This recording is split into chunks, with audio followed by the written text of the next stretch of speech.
शकता आता संध्याकाळच्या वेळेत बाहेर बसून मुलांना सँडविच खाऊ घालते, ते असं ओपन करूनच खाता।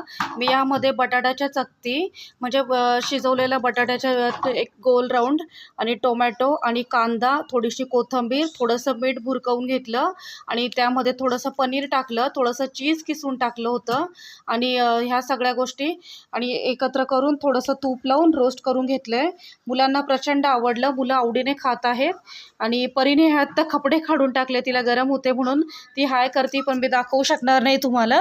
आणि खूप छान झालेलं आहे, एकदम कमी साहित्य। पुन्हा एकदा सांगते, कांदा, टोमॅटो आणि काकडी आणि कोथिंबीर आणि चीज आणि पनीर आणि तूप आणि थोडंसं मीठ आणि मी मसाला वगैरे कुठला घातला नाही किंवा हिरव्या मिरच्या वगैरे यूज केल्या नाही, कारण मुलांना चालत नाही।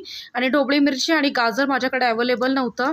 एवढाच साहित्यामध्ये खूप छान अप्रतिम झालेलं आहे, मुलं आवडीने खात आहेत आणि मुलांनी खाल्ल्यानंतर मग त्या आईला पोचपावती मिळते।